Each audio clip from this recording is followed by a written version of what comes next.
Every spring the same thing happens.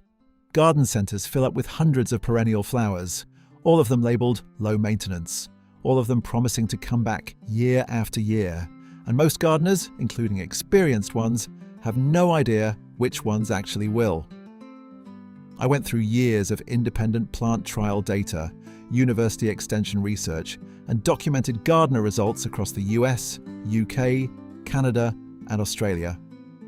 I evaluated 27 of the most popular low-maintenance perennials being sold right now, and I gave each one a score across 4 categories: bloom duration, drought tolerance, return rate after winter, and whether it stays where you plant it without taking over the entire bed.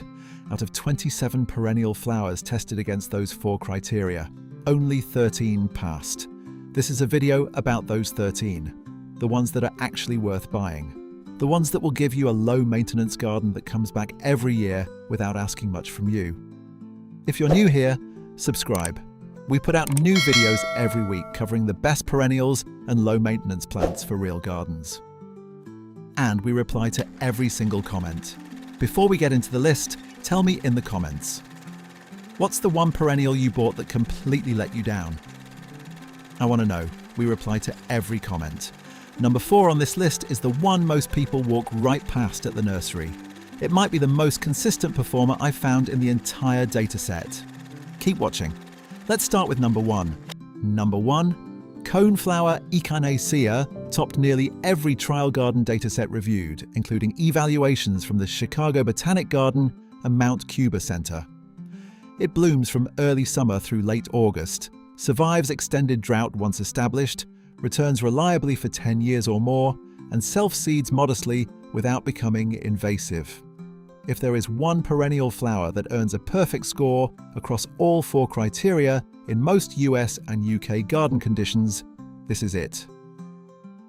Number 2. Black-eyed Susan Rudbeckia fulgida, specifically the cultivar Goldsturm, has been one of the most consistently high-scoring perennials in university extension trials across North America for decades.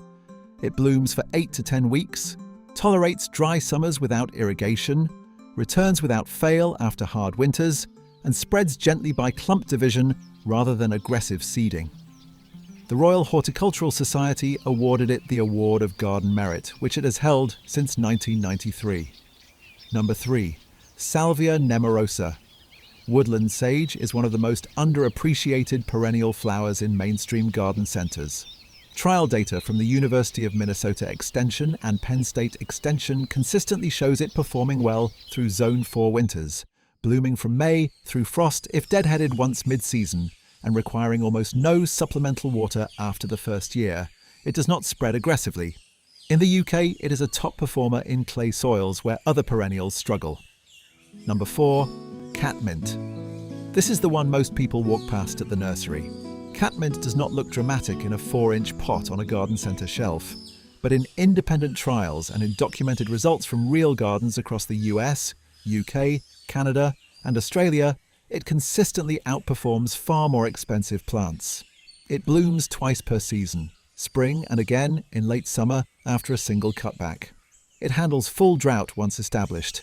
It returns every year without fail, and it does not spread beyond its clump. The Ladybird Johnson Wildflower Centre lists it as a model low-maintenance perennial for home gardens. Number 5. Yarrow scored 4 out of 4 on bloom duration, drought tolerance and return rate. It missed a perfect score on spread control. In rich soil, it can expand beyond its original planting zone over several years. But here is the important nuance. In average to poor soil, the spreading is minimal and easy to manage. The data from multiple cooperative extension programs across the US confirms that yarrow in dry, lean conditions behaves like a model perennial.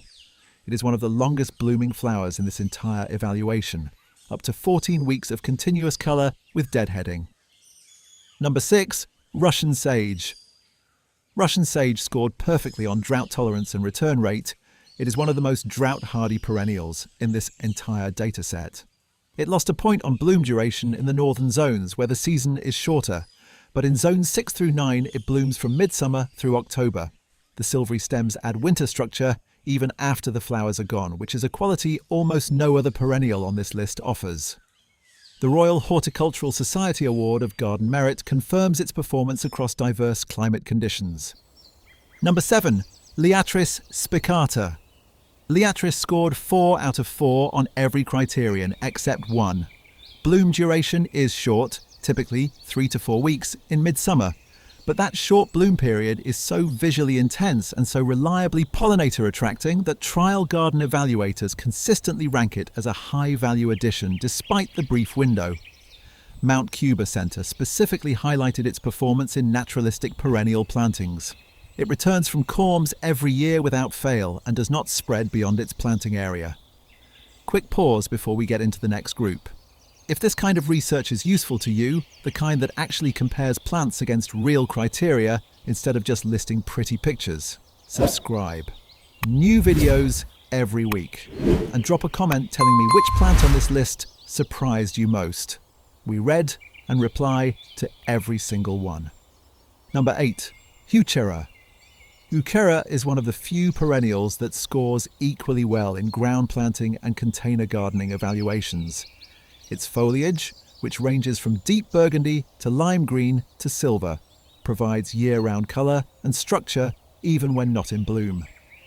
The Chicago Botanic Garden's long-term trial data confirms reliable return rates across multiple seasons and minimal spread. It is also one of the few perennials that performs well in partial shade, which expands its usefulness for gardens with light limitations. Number 9. Penstemon digitalis.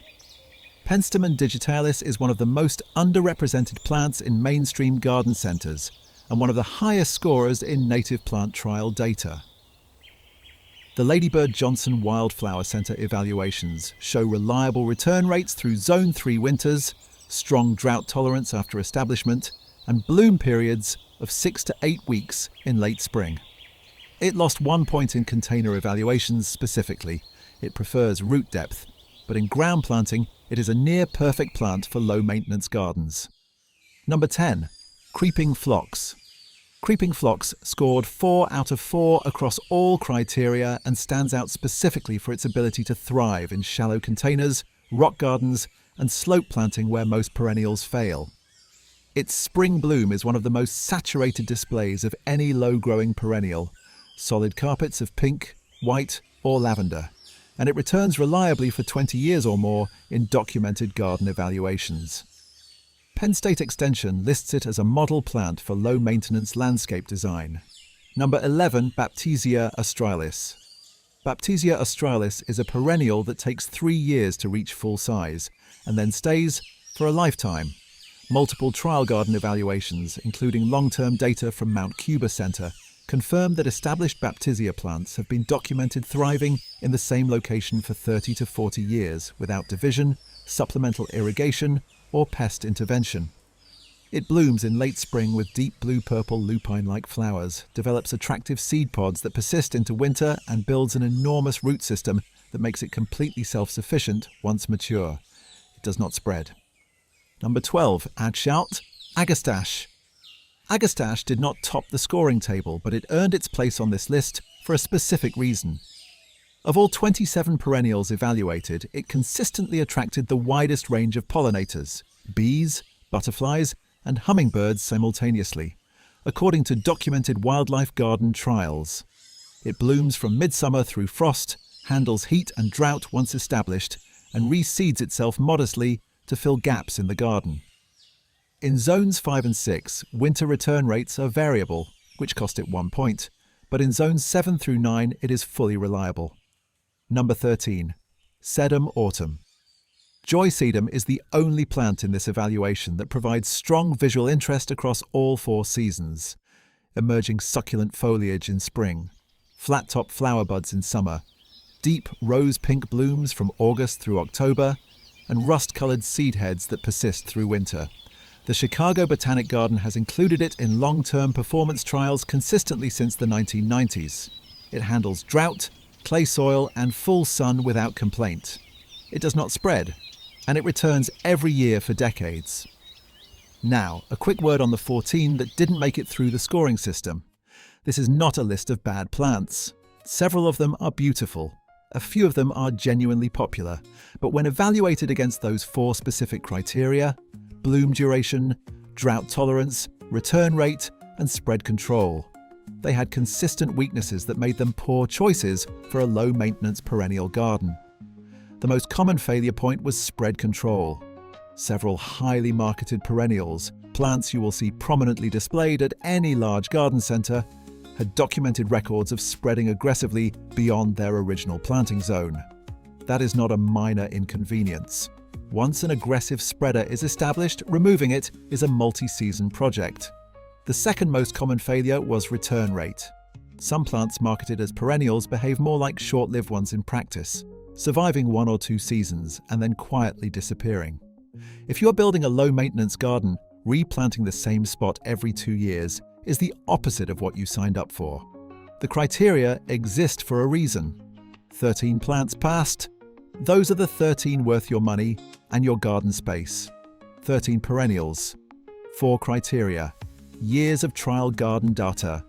These are the ones that hold up. The ones that come back. The ones that ask almost nothing from you and deliver colour, structure and life to your garden season after season. If you found this useful, subscribe.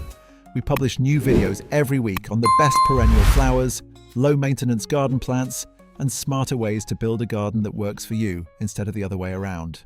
And leave a comment. Tell me which plant on this list you're adding to your garden this season, or ask me about any of the 14 that didn't make the cut. I'll tell you exactly why. Thanks for watching and enjoy your garden.